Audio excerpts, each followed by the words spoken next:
uma grata satisfação estar aqui, voltando a estudar o Evangelho. Aqueles que já nos acompanham em outras oportunidades já conhecem um pouco a dinâmica. Aqueles que estão vindo pela primeira vez, estão ingressando como novos participantes do grupo, sejam muito bem-vindos. O Evangelho, vocês vão ver, é uma jornada fascinante, e à medida que a gente vai estudando e desdobrando os seus ensinamentos e amadurecendo com ele, a gente vai percebendo novas nuances, novos enfoques. E se a gente for ler daqui a 5 anos o mesmo capítulo que a gente vai ler hoje, a gente vai ter uma nova percepção, uma nova profundidade, sem perder as elucubrações e as considerações iniciais. Para mim é uma alegria muito grande estar comunicando isso hoje. Temos tentado, e a Norma já anunciou aqui, veicular esses nossos estudos para outros corações que não podem estar se fazendo presentes. Inclusive, algumas pessoas que participavam desse grupo e que vão morar fora, que estão em outra localidade, têm interesse de estar acompanhando. Então, a ideia... A princípio, a gente pediu permissão à casa para filmar e não necessariamente divulgar, porque isso vai ser mais tarde avaliado. Mas mais tarde, se tudo correr bem, a gente poder socializar para outras pessoas, para outros corações que não possam estar aqui. O que significa dizer que o nosso grupo de estudo agora, nesse momento, e se tudo der certo, amplia as portas para além do centro espírita, o que é uma grata satisfação. Jesus, no Evangelho, chegou a dizer que dia virá que a mensagem do reino do céu chegaria pelos telhados, pelas ondas, pelos raios. Primeiro ponto que me chama a atenção, quando eu examino aqui, é o seguinte. Primeiro, Kardec citou essa fala de Jesus que está presente nos 3 evangelhos chamados sinóticos. Evangelho sinótico, o termo sinótico é olhar junto, sim, junto, daí simpatia, né? Sinótico, olhar junto, né? Dos evangelhos canônicos, Marcos, Lucas e Mateus, são sinóticos que narram mais ou menos, razoavelmente, acerca dos mesmos acontecimentos, com algumas diferenças, só que com abordagens muito específicas. A exceção é o Evangelho de João, que é não sinótico, que tem uma abordagem, que tem toda uma cronologia e uma lógica diferente desses 3. Então, Kardec fez questão de citar os 3. E mais interessante ainda é Kardec pegar um trecho do Antigo Testamento para colocar como item de análise, né? Dando a entender que o Antigo Testamento não era desconsiderado por Kardec.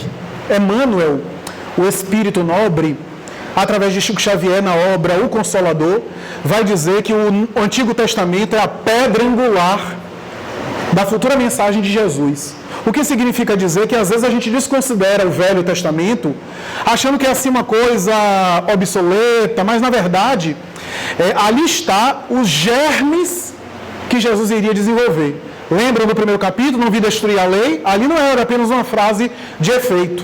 Jesus, em muitos momentos, pegou conceitos que já estavam no Antigo Testamento e que, se a gente for parar para pensar em plano sociológico, no plano sociológico, o Antigo Testamento encerra a grande maioria das questões, inclusive nos códigos civis e do direito. Ali estava já os germes da regulação civil das futuras sociedades, né? Em plano sociológico, como é que eu devo me comportar em civilização, em atitude na sociedade organizada.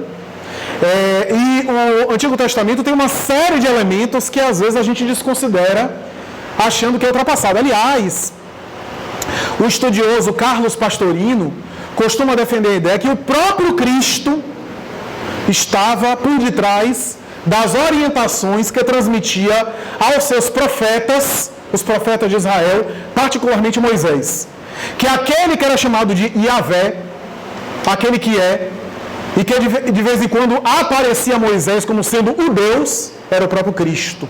E que a mentalidade da época denominava como o Senhor Elohim, como Jeová, e os 72 nomes que se dava à divindade na cultura hebraica. Antes da gente considerar aqui o texto que a gente vai examinar hoje, eu gostaria de pedir um pouco de bondade e compreensão para aqueles que já estão com a gente um tempo, para fazer uma breve digressão. porque, embora a gente vai fazer uma abordagem diferente daquelas que a gente tem feito para com aqueles que estão conosco, e vocês vão ver que a abordagem é diferente, mas ainda assim a gente repete algumas coisas, e eu peço perdão para, de alguma forma também, não apenas ilustrar para aquele que vai assistir, mas também para aqueles que estão chegando agora, algumas questões que são fundamentais. Por exemplo, o termo evangelho é um termo que vem de uma expressão grega, euangelion.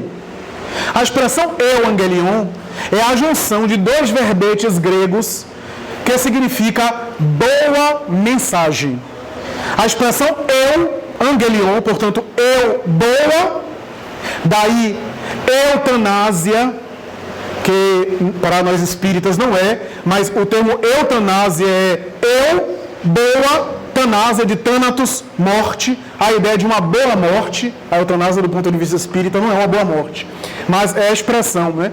Daí eutímico na psiquiatria, que seria um bom humor, diferente do distímico, que seria mau humor.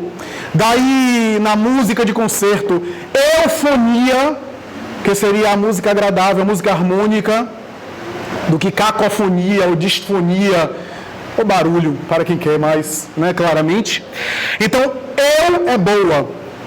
E angelion, mensagem. Pense aí que angelion vem de angelus, ou angelus, mensageiro, né, que deu a expressão anjo, o mensageiro. Né? Então, é a expressão que vem do grego, mais tarde para o latim, angelo, mensageiro, angelion, mensagem. Então, evangelho é boa mensagem ao pé da letra. A verdade, no entanto, é que a expressão evangelho já existia antes da época de Jesus. Era a expressão usada em alguns contextos, e eu diria até num contexto profano, não num contexto religioso. Quando eu digo profano, não quer dizer um contexto baixo necessariamente, contexto popular, contexto social. A ideia do evangelho, das boas mensagens, está associada a notícias de viagens, nas galeras, nas embarcações marítimas, né? Nos entroncamentos de cidades, né? Eram notícias quase sempre associadas a autoridades. E, sobretudo, a expressão evangelho aparece, inclusive no Antigo Testamento, associada a notícia que se daria a um potentado, isto é, a um rei, a um príncipe, a alguém que teria algum domínio, alguma representação política, né? E que, a depender dessa notícia, dessa informação, a pessoa poderia receber um prêmio em valor monetário, ou alguma terra, algum presente do poderoso, ou, a depender da situação, poderia até perder a cabeça. Né? Poderia até ser morto, porque às vezes a mensagem não era entendida. Né? O mensageiro achava que era um evangelho, uma boa mensagem, e aquele que recebia, o receptor da mensagem, não considerava tanto assim. Né? Então havia às vezes essa dificuldade semiótica, né? Essa dificuldade de comunicação. Interessante é porque nós vemos que na época de Jesus e um pouco antes, a palavra evangelho, pasmem, a palavra evangelho era utilizada no Império Romano. O Império Romano era o Império Conquistador, lembre, né? Embora preservasse os seus deuses da cultura mitológica e não desrespeitava a cultura religiosa local, daí Roma dominou Israel e deixou Israel cultuar o seu Deus, não impôs, porque Roma estava preocupada com a arrecadação, com os impostos. E o que era boa mensagem, evangelho, na cultura romana, eram as altas taxas de imposto. Que horror! Já havia essa calamidade na época. Então, a depender do aumento dos impostos, era evangelho para o imperador romano. Notem que coisa curiosa. Normalmente o evangelho, a boa mensagem, era para os poderosos, para os ricos. Aí você começa a entender porque Jesus às vezes dizia que o seu evangelho era para os pobres. O seu evangelho era para os necessitados. Porque quase sempre a cobrança de altos impostos recaía quase sempre duramente em quem? Os mais necessitados, os mais vulneráveis socialmente, os mais excluídos. Só acontecia naquela época, agora não acontece mais não. Mas, então, era mais ou menos assim. No livro de Samuel, do Antigo Testamento, capítulo 18, a gente vai encontrar a palavra evangelho sendo utilizado ser utilizada num contexto muito particular.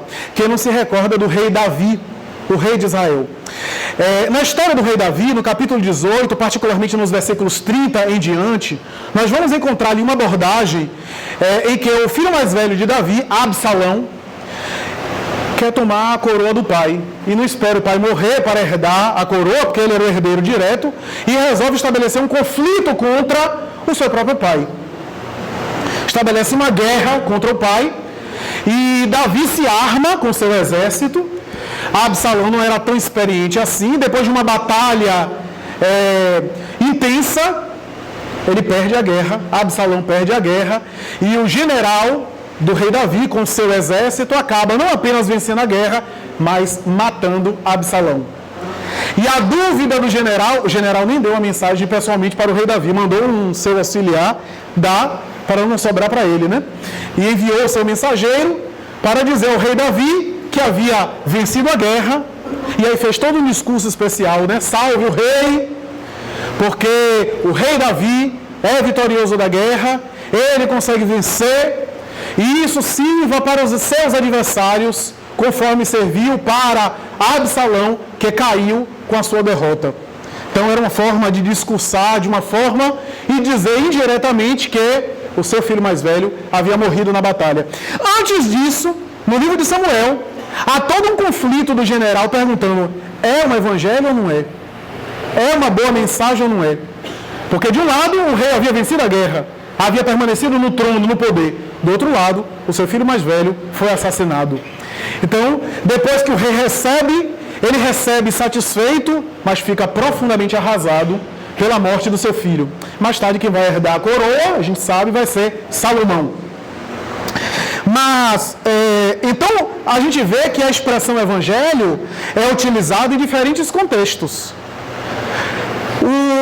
Os discípulos de Jesus e o próprio Jesus utilizam essa expressão grega, que era conhecida, dando uma outra abordagem. A gente não pode negar que nunca mais a expressão evangelho vai ser dissociada da saga cristã, da saga de Jesus, né? A partir daquele momento, a expressão evangelho vai estar indelevelmente associada à mensagem de Jesus, à sua vida, principalmente a sua vida. Porque quando a gente começa a ler o evangelho, a gente percebe que a expressão evangelho está muito mais associada à sua vida do que ao seu discurso.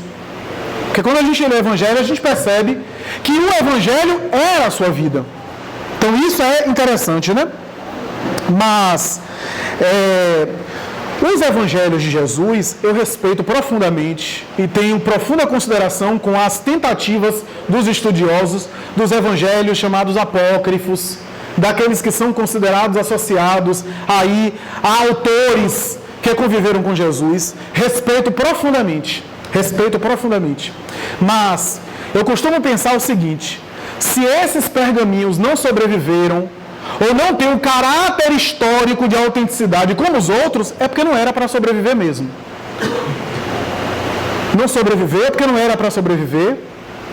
E alguns são motivos ainda de dúvidas, né? Ainda há muita dúvida em relação a alguns textos, em que pesa alguns deles, especialmente chamado Evangelho de Tomé, que tem uma certa elevação moral e ética. Mas eu, pessoalmente, sou a favor de Amélia Rodrigues Espírito, de Humberto de Campos, quando vai dizer que esses evangelhos que a gente conhece têm uma grandeza especial que eu não encontro em outros textos. Com todo respeito, eu não consigo encontrar a profundidade do Sermão da Montanha em outros textos que a gente encontra por aí e que é motivo de dúvida. Há, por exemplo, um evangelho associado a Judas, que até hoje os estudiosos defendem a ideia de que não foi Judas que escreveu, que foi alguns cristãos do século XII atribuindo a Judas. Então a gente tem que ter muito cuidado com isso, porque temos aí 2000 anos de estudiosos sérios investigando o assunto. Aí vem alguém, de uma hora para outra, e diz: não, achei o Evangelho de Maria de Madalena. Não que essas pessoas não pudessem ter escrito coisas na época. Eu acho que até escreveram. Mas a gente tem que ter muito cuidado com isso. Como na literatura mediúnica espírita nós vemos Amélia Rodrigues, Humberto de Campos, Irmão X e os espíritos consagrados se referindo a esses textos como sendo a referência. E 2000 anos de teologia consagrada, voltando-se para... Eu não tenho dúvida, meus amigos, que houve adulterações nos textos. Eu não tenho dúvida que houve entroncamentos. Eu não tenho dúvida que houve tentativa de manchar e de contaminar, de corromper ao sabor dos interesses o texto evangélico. Mas eu não tenho dúvidas também que Jesus foi tão inteligente que conseguiu preservar o ensinamento moral. Porque a sua mensagem era tão grandiosa que não conseguiram corrompê-la de maneira absoluta. Que o creme, que a polpa do suco ficou. E a gente vê isso de uma maneira excepcional.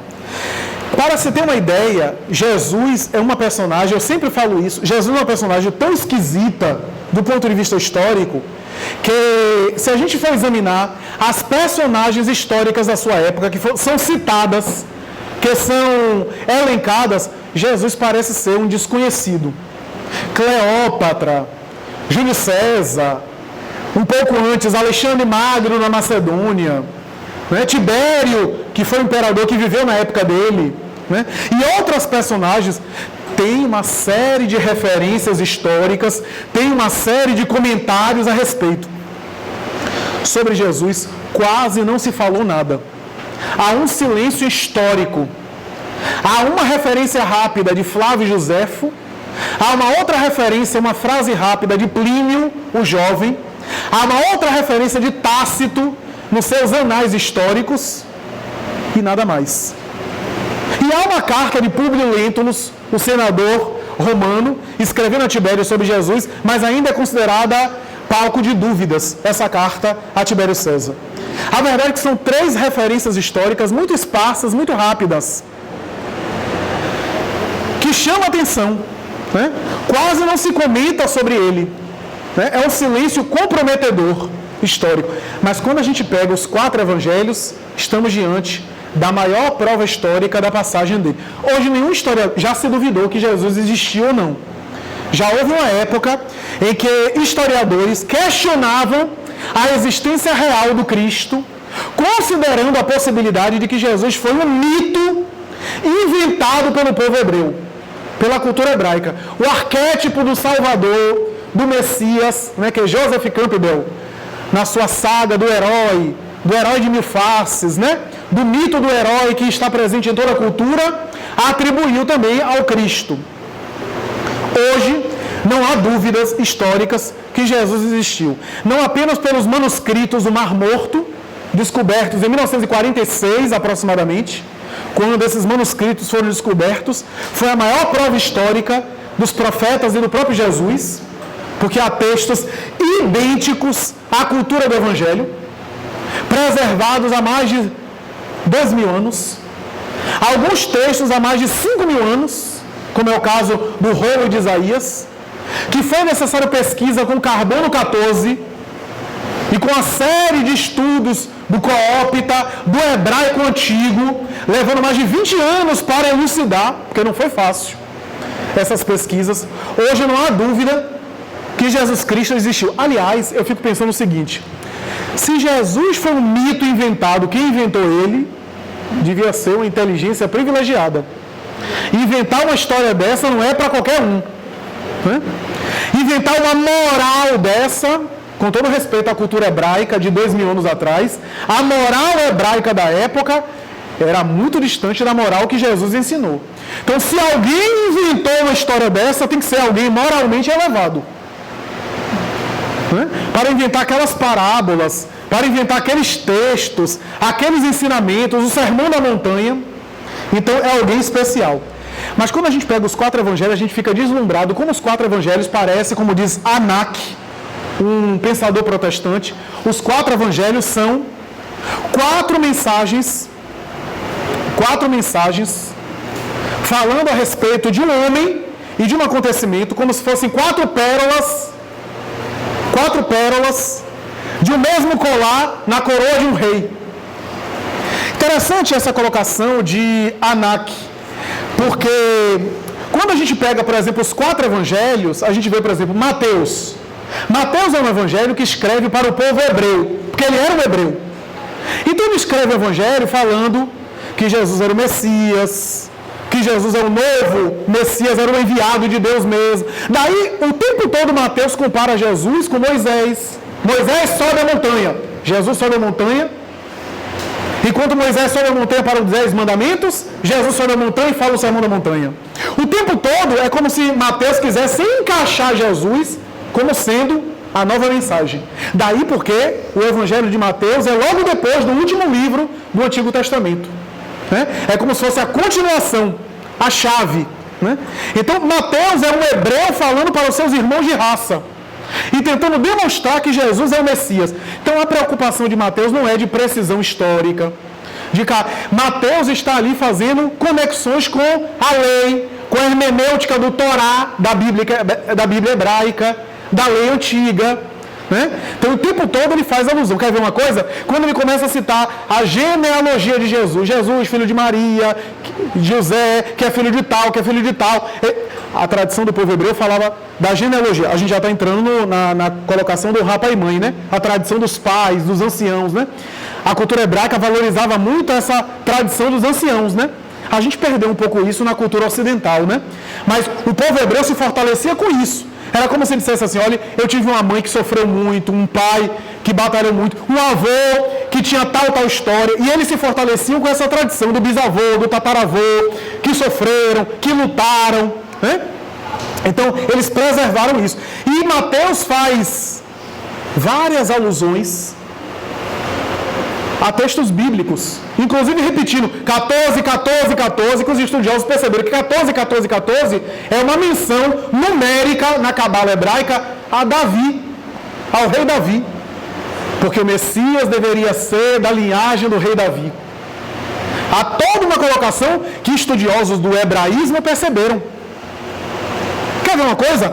Mateus é um professor rabino, porque era culto, era intelectual. Mateus pareceu mais intelectual, era cobrador de imposto, tinha que ser culto. A maioria dos apóstolos de Jesus era analfabeto, era galileu, pescador, né?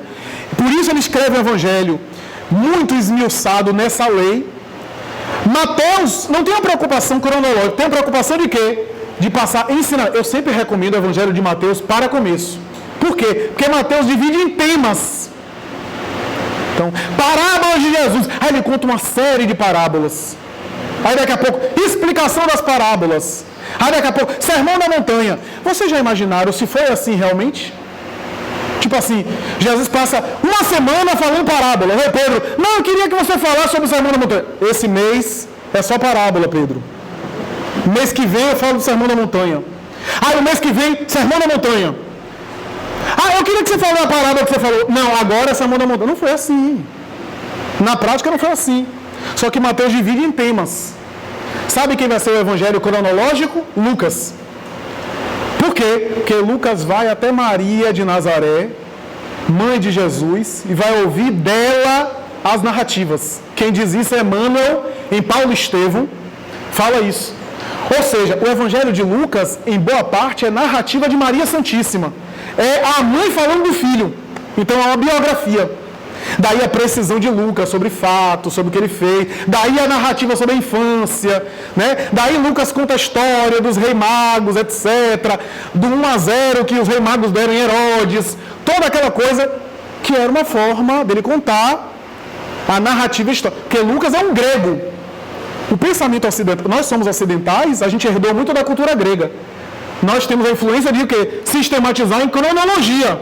O oriental e o hebreu não tinha essa preocupação. Mas Lucas é ocidental, né? Lucas é filho de Aristóteles, sistematização do pensamento, né? Na Grécia. Então, é toda essa cronologia. Aí a gente pega Marcos. Marcos é o evangelho que se você piscar já foi. Como diz Haroldo Dutra Dias, é um evangelho velozes e furiosos. Porque o evangelho de Marcos é assim, muito rápido, muito sucinto. Porque é Pedro falando a Marcos. E Pedro era analfabeto, era um homem simples, era um homem braçal, daí não estava muito acostumado a ilações. O evangelho de Marcos é sobre acontecimentos. Por quê? Porque Pedro queria escrever um texto para Roma. E Roma, o que é que Roma queria? Milagres, fenômenos. O Evangelho de Marcos é feito de fenômenos. E o Evangelho de João, aí eu vou citar Emmanuel, o Evangelho de João é uma mensagem universal para a individualidade e não para a personalidade. Daí é um evangelho místico, simbólico, esotérico, falando da espiritualidade universal. E daí, no Evangelho de João, a gente tem encontros de Jesus com pessoas universais. A gente vai ver no Evangelho de João, Jesus falando para não-judeus. É só no Evangelho de João que Jesus conversa com Nicodemos, com a mulher samaritana, com a mulher que foi pega em adultério. Todos esses diálogos está presente no Evangelho de João. Percebem que, quando a gente começa a estudar, a gente percebe que um Evangelho completa o outro, um Evangelho complementa o outro. Então, é mais ou menos isso. Para a gente arrematar, honrar pai e mãe. Aí a gente pega aqui essas colocações que são do texto bíblico e a gente pensa o seguinte: quando a gente pensa em honrar pai e mãe, a gente se esquece que a cultura hebraica era patriarcal. Era patriarcal. Então, nessa cultura patriarcal, a figura dos pais, dos ancestrais, não apenas do pai e da mãe também, era valorizada. Aí a gente vê, por exemplo, que a gente considera o Antigo Testamento só Moisés, mas tem Abraão também. Né? Muita gente não sabe, eu citei isso num vídeo recente, que o nome Abraão é um nome assumido. Muita gente naquela época mudava de nome, viu, gente? Mudava de nome. Então a pessoa, quando tinha uma epifania, uma mudança íntima, mudava de nome. Na cultura na época era politeísta, né? Antes de Moisés não era monoteísta, era politeísta. E na cultura politeísta, o que é que existia? Era a vinculação com os deuses. Então alguém tinha uma graça lá, choveu na horta da pessoa, tinha fruta, deu fruto, né? Deu prosperidade na agricultura, então a pessoa homenageava o Deus da fertilidade e mudava de nome. E às vezes colocava uma letra que significava o Deus da fertilidade. Aconteceu isso com Abraão. Abraão se chamava Abrão. E aí apareceram 2 mensageiros, detalhe, não é ângelos, porque ângelos é do latim da Idade Média. Antes era malar, que em hebraico significa mensageiro. E aqui para nós, os malar, que aparecem a Abraão no Antigo Testamento, não tem nada de asinha e auréola na cabeça. Eram umas criaturas, uns cidadãos assim, barbudos, né, que sentam na mesa com Abraão, começam a conversar e dizem assim: Abraão, você a partir de agora vai fazer refeições, vai sentar com as pessoas para comer, e nessa comida, daí o hábito das refeições, Jesus foi censurado por sentar para comer com o publicano, e na comida você vai ensinar o Deus único, a mensagem do Deus único. E por isso você vai se chamar Abraão. Porque o termo Abraão significa pai das gerações. Pai das multidões. E o mensageiro disse mais. Antes de sair, disse assim: sabe por quê, Abraão? Porque você vai ser pai de muitas gerações. E quando as pessoas olharem para você como pai, se lembre do pai maior. Você vai ser o símbolo, a referência paterna de que há um pai maior. A partir da sua paternidade humana, as pessoas terão ideia de uma paternidade divina. Surgiu a cultura patriarcal, que mais tarde vai ser reforçada por Moisés no monoteísmo bíblico. O que é que eu quero dizer com tudo isso? Que isso vai ser chave para mais tarde Jesus desenvolver os seus ensinamentos. A gente vai ver no capítulo mais tarde que Jesus vai dizer o quê? Quem é minha mãe, quem são meus irmãos? Ou seja, o pai, a mãe, agora vão tomar uma amplitude maior, numa família maior. E isso só é possível se a gente tem a ideia, tem o enfoque de que começou nessa cultura patriarcal. É importante a gente pensar o seguinte: e essa raiz bíblica do Antigo Testamento, que vai gerar todo um pai e mãe nosso e todas as considerações que a gente vai fazer mais tarde, geraria tudo que a gente tem aí sobre vínculos parentais, sobre figuras parentais. Se a gente for parar para pensar, quantos conflitos todos nós trazemos que remetem a figuras parentais, quanto a psicanálise examinou a ideia da figura materna, da figura paterna, que, queiramos ou não, exerce sobre nós uma influência inconsciente ou consciente, e que a gente traz, que mesmo bem orientado, a gente tem choques na convivência. E aquilo é essencial para o desenvolvimento psíquico. Kardec vai falar, os laços sociais são indispensáveis ao progresso. A gente está falando de honrar pai e mãe, está falando de família. E vai dizer Kardec que os laços de família são essenciais para fortalecer os laços sociais. Ou seja, os laços de família são essenciais ao progresso universal. O que é que isso quer dizer? Quando Freud dizia assim, Freud era averso à religião, né? Então ele dizia assim, o ser humano tem na figura do pai a ideia de um Deus, né? A criança vê no pai ou na mãe a figura de um Deus infalível, de uma pessoa que dá conta. A criança normalmente confia cegamente na figura parental. Eu estou falando de maneira genérica, né? E aí Freud vai dizer, quando cresce e supera esse pensamento mágico, tem necessidade de transferir a sua insegurança pela quebra da segurança do pai ou da mãe por uma segurança por um pai maior, invisível, e na opinião de Freud, que não existe, né? Ele dizia que essa era uma transferência que o indivíduo faz das figuras parentais que dão segurança à criança, que mais tarde geraria insegurança da vida adulta, e que o indivíduo preencheria isso na figura de um pai maior. Embora nós não concordamos com Freud no quesito da espiritualidade, ele tem razão no sentido de que a gente tem uma marca, tem marcas, né? Ainda que seja o famoso choque de gerações, porque a gente acha, todos nós aqui que temos uma certa idade, eu não, né? Mas todos nós que temos uma certa idade, nos queixamos da nova geração, né? Que a nova geração é diferente, que não é igual ao nosso tempo, que o nosso tempo era muito melhor, que os choques de hoje... Sempre houve choques de gerações, sempre houve esses embates, né? Sempre houve essas dificuldades. Isso não é novo de agora, né? Então, sempre há uma mentalidade nova, porque isso é essencial ao progresso. Você pode pegar... Eu conheço um casal hippie, porque a gente pensa que é só o casal conservador e o filho acha um saco isso e quer reverter a ordem, né? Alguma coisa está fora da ordem, como diz o poeta popular. Não, eu conheço um casal hippie que os filhos entram em choque de geração. Meu pai é um saco, fuma maconha todo dia. E tem um choque de geração, de qualquer forma. Então, esses choques existem para o desenvolvimento, para o amadurecimento do indivíduo, né? Joana de Ângeles vai dizer, se a gente examinar a figura de qualquer ditador da história, pode examinar Stalin, Hitler, Saddam Hussein, Mussolini, Hirohito, Khomeini e assim por diante, a gente vai ver quase sempre uma criança em conflito com seus genitores, que mais tarde devolveu o ódio mal digerido para a sociedade. Uma criança maltratada, uma criança agredida. Então, tudo isso a gente vai examinar aqui.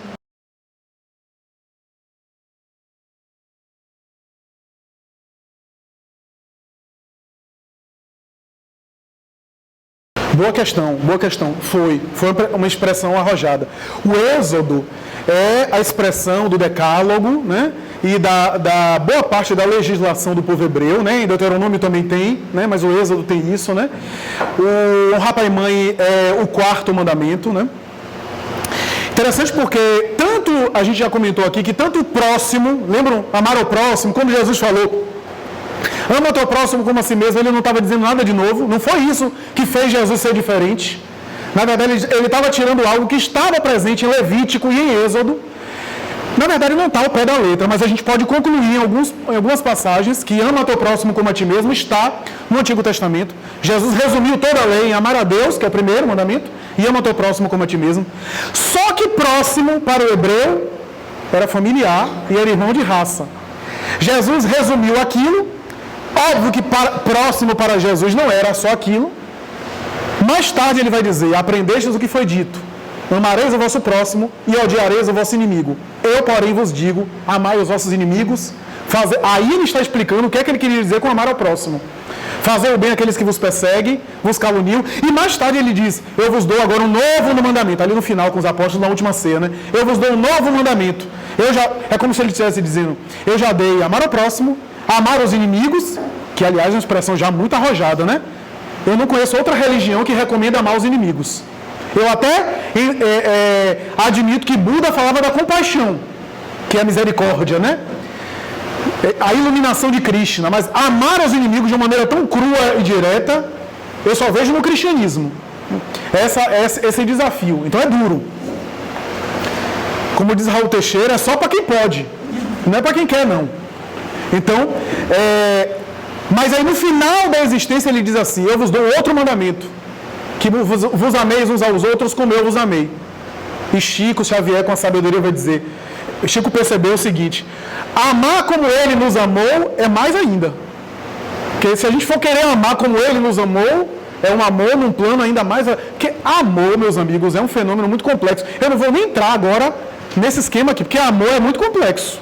Não é simples a gente analisar amor. Mas voltando à questão que você colocou muito bem, que é o seguinte: quando a gente pensa que a cultura patriarcal, e na época de Moisés, né, antes de Moisés, o pai era quem é valorizado, a gente vê isso na poligamia masculina. Né?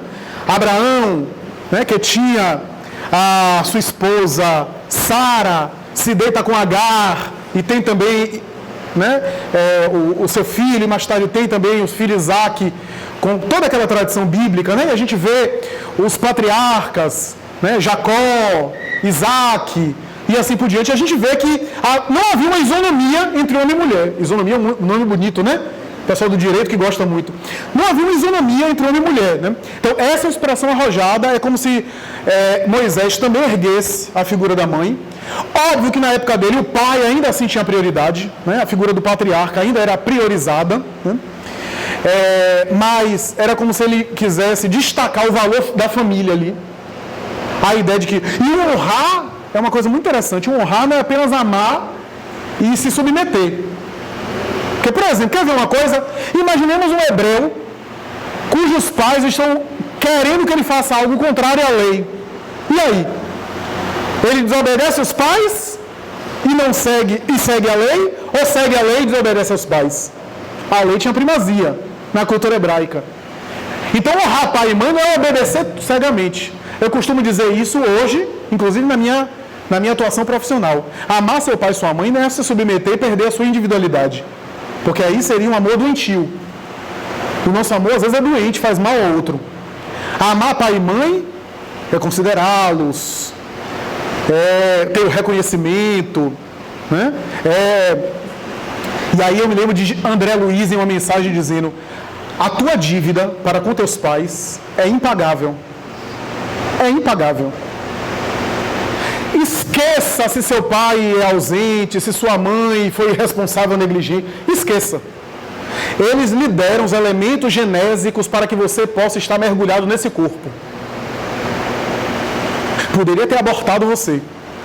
Todos nós que estamos aqui é porque não fomos abortados. Começou por aí. Então, se eles foram mais tarde maus pais, o problema é da consciência deles. Se você teve a chance de estar nesse mundo, estar crescendo, mesmo a duras penas, você deve a essa oportunidade. Se eles foram infantis e imaturos, esqueça. Dê a vida que a vida se encarrega. Então, considerar essa oportunidade. E aí André Luiz vai dizer o seguinte: ainda que você seja pai ou mãe deles, na próxima encarnação, não paga a dívida, porque já é outra experiência. Essa experiência é singular, é única. É uma só. Se você é o que é pelas suas experiências, é graças a essa encarnação. Ainda que você seja pai e mãe deles, mais tarde, não paga, porque já é outra encarnação, já é outra experiência. Veja que bonito, né? Que coisa linda.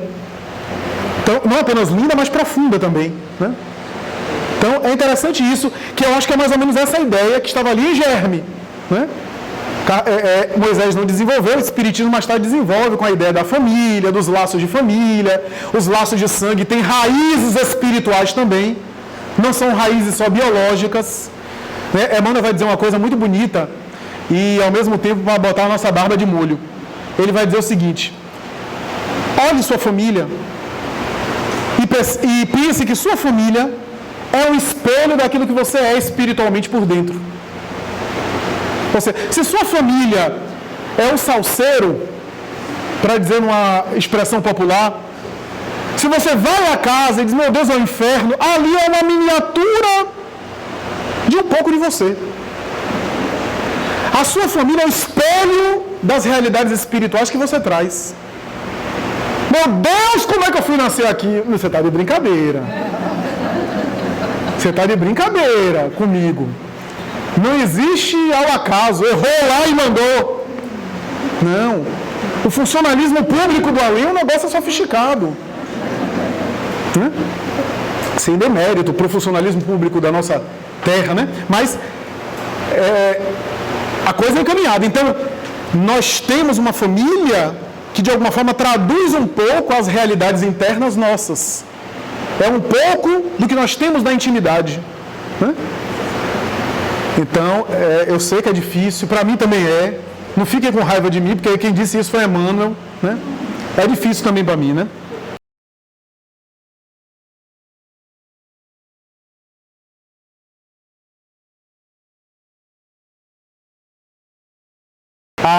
Você diz a tradição dos Salmos, que tem a Arca da Aliança, que mais tarde, inclusive, vai ser embelezado no templo, né? Em figuras por Herodes, de Zorobabel primeiro, depois Herodes, com figura de ouro, né?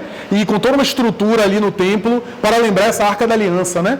Na verdade, simbolicamente, essa tradição, né? A gente pensa que a partir de Davi, a ética era em salmos, né?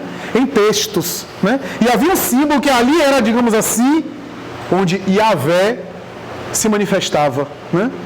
Então, havia esse símbolo que Deus se manifestava ali, então era necessário ser preservado, né? E que o príncipe ou o rei guardaria essa memória de Yahvé. Daí Jesus é chamado o príncipe da paz. Daí o Messias deveria ser um príncipe. Né?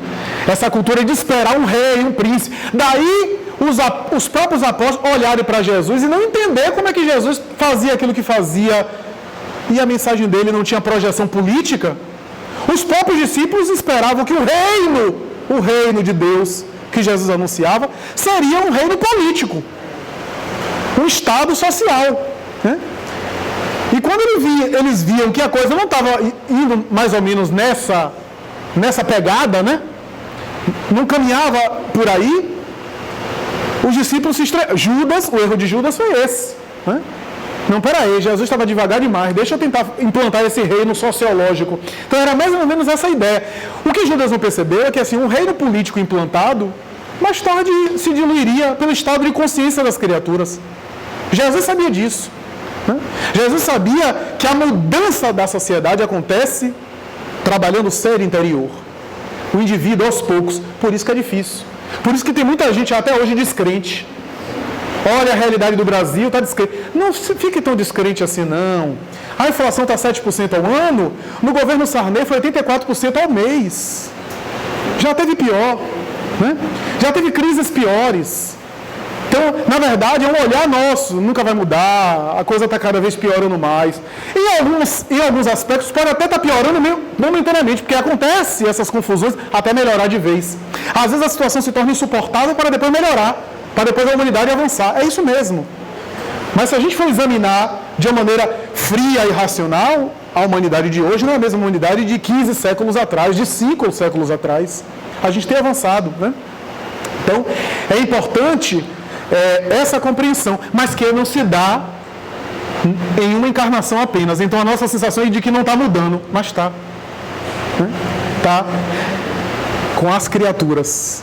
E aí as instituições e a sociedade aos poucos vai se modificando.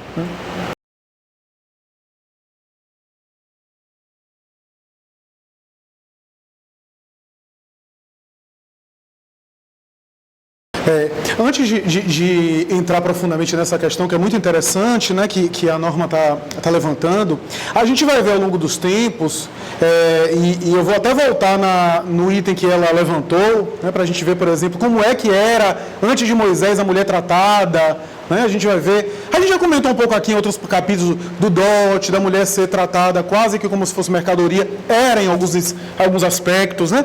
A gente vai ver mais tarde Jacó, Isaac, começar a tratar a mulher de maneira diferente, mas não havia de maneira nenhuma essa isonomia como eu me refiro, né? Em alguns casos, a gente vê, por exemplo, essa tradição familiar da linhagem ser muito valorizada a ponto de, por exemplo, por isso que está lá, né? A mulher que é viúva acaba se casando com um parente mais próximo, né? Às vezes até um primo ou irmão do marido, né? Era quase que encaminhada automaticamente. Para quê? Para aquela linhagem não morrer. Às vezes se fazia o seguinte, a mulher era viúva, não tinha filhos fruto da união daquele marido, se casava com um parente mais próximo, o primeiro filho era considerado filho do pai que foi morto, do pai que morreu. Embora era fruto daquela união, era considerado filho daquele outro pai, para que não se perdesse a linhagem. Porque para o hebreu as linhagens eram super valorizadas, era como se fosse um galho de uma árvore que partia. Né? E aí os filhos seguintes seriam realmente fruto daquele casal. Olha que coisa. Exato. Olha que para a nossa mentalidade pode soar estranho, mas na época era algo super considerado, era super aceito, né? A gente vê isso, inclusive, no livro de Jacó, na experiência de Jacó, principalmente. E a gente vê que isso vai mudando a partir de Moisés, principalmente, com esse respeito à família. Claro que a hierarquia era o pai, principalmente a figura mais velha, né? A mulher, os filhos, os escravos, né? Quase sempre, via de regra, era assim, né? Mas, do ponto de vista espírita, quando a gente pensa nessa consideração que Norma fez, é óbvio que Kardec está considerando aqui, de maneira geral, que há determinados problemas que a gente gera nessa vida, e nessa vida mesmo a gente acaba acarretando consequências, fazendo com que, a depender da nossa conduta, a lei de causa e efeito incida sobre nós nessa experiência. Aí ele cita a possibilidade de, em algumas situações, a partir de nossa conduta, nós mais tarde atrairmos espíritos primários que se corporificarão na condição de filhos e que serão ingratos para conosco, à semelhança do que nós fomos em relação aos nossos pais. Ele cita essa possibilidade, mas isso, claro, que não é de maneira absoluta, via de regra. Por outro modo, nós temos casos como esse, que ela citou, de pessoas dedicadas ao bem, de pessoas que foram excelentes filhos, ou foram boas em âmbito geral, e padecem daquilo que, a princípio, não merecem. Estamos diante de uma situação que tem ali um passado anterior, que é verdugo do nosso presente. Porque apesar da nossa disposição, o que é muito bom, para eliminar as sombras e projetar luz sobre nós, nós temos às vezes, como dizia Chico Xavier, alguns minutos com a vela acesa e séculos de treva. E é óbvio que às vezes a escuridão ainda predomina sobre a claridade, embora não apague a luz. É a luz que vai diminuindo a intensidade da treva. Então, em alguns aspectos, nós acabamos por vivenciar processos que têm raízes em um passado anterior, um passado remoto, né?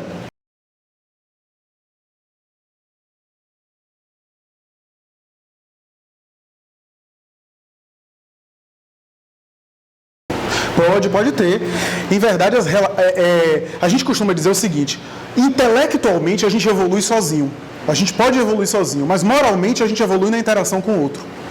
Na interação com o outro, por isso a família, diz Emmanuel, é uma grande medida contra o egoísmo. Porque na família, como as coisas são compartilhadas, a gente não é só o eu, né?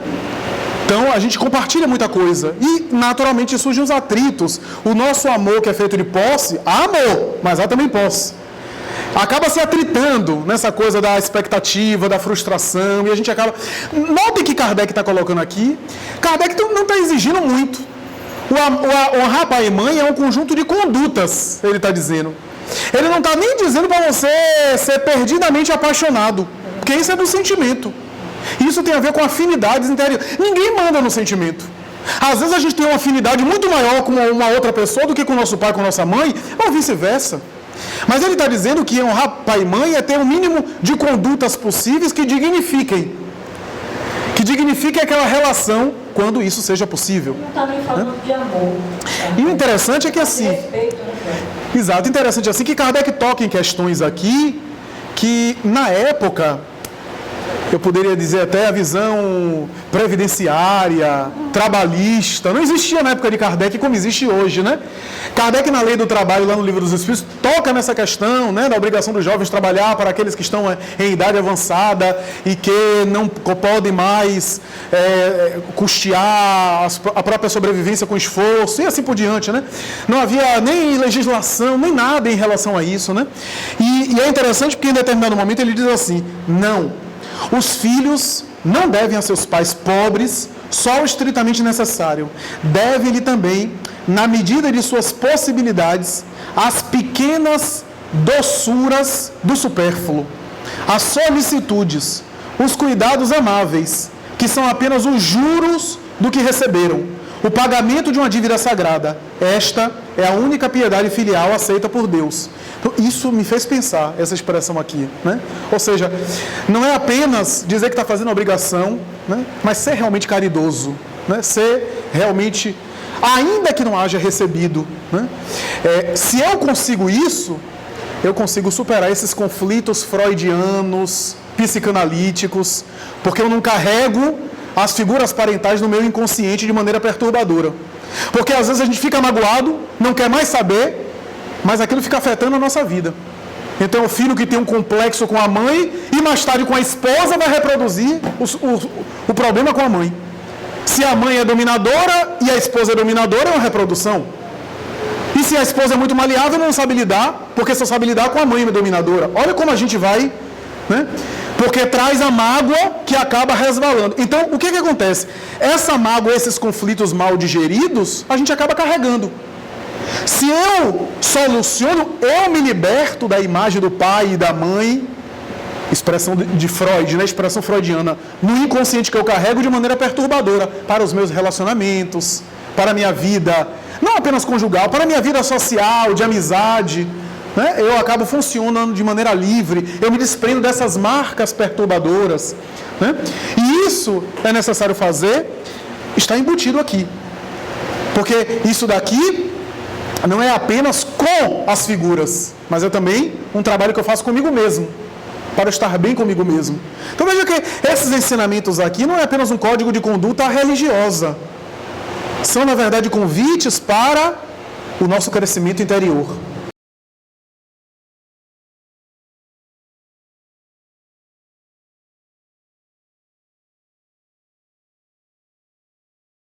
Um espírito infantil, um espírito ainda pouco amadurecido nas reencarnações, né?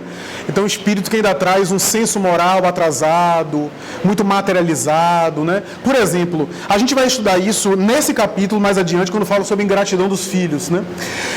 O espírito Santo Agostinho chega a dizer o seguinte, que até em alguns animais há o vínculo entre a prole e os seus genitores. Há determinadas vinculações.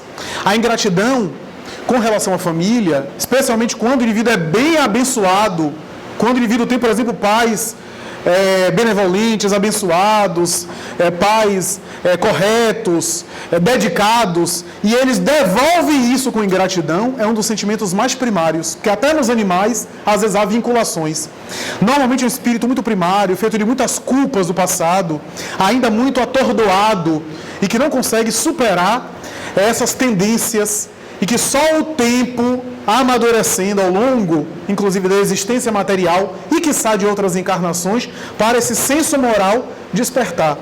Ninguém exija do Neandertal um salto de um dia para o outro na condição de santo. O processo é lento. Da mesma forma que a criança não se torna adulta de um dia para a noite. O processo é lento, até o indivíduo alcançar as grandes alturas, né? Então há espíritos muito primários que, não obstante os pais os encaminharem, oferecerem tudo que é possível em termos de exemplo, de lição, de orientação, eles descambam para o vício, para a rebeldia, para a criminalidade. Nesse caso, a responsabilidade não cabe aos pais, mas se trata de um espírito que tem a semente depositada, mas vai despertar mais tarde, né? Então isso é um grande conforto para nós, porque também existem esses desafios, né? Se por um lado, boa parte dos nossos problemas poderiam ser solucionados por uma boa educação, não podemos negar, há casos muito refratários, porque precisam de tempo para o despertar, né? Eu me lembro que certa vez Chico Xavier dizia isso a um grande líder espírita de Minas Gerais. Ele dizia muito amargurado o seguinte, que o filho reagia muito mal às suas lições. Era um espírita dedicado ao bem, desde cedo, tentando evangelizá-lo. E em determinado momento, Chico dizia assim: meu filho, quantos anos tem seu filho? 20 anos, Chico. Deixa ele viver a experiência dele. Ele já tem 20 anos, já alcançou a maturidade. Tudo aquilo que você pôde imprimir, encaminhar, agora, no máximo, se ele permitir, é conversar. Não agora sufoque a sua individualidade. Deixa ele viver, meu filho. Até porque, senão, depois ele vai culpar você por ele não ter vivido aquilo que ele quer viver. Fique no seu posto. Não o abandone. Ame-o mais. Mas não sufoque ele com a sua individualidade. Porque isso também é amor. Então veja que o amor também se manifesta em cada fase, próprio a cada fase.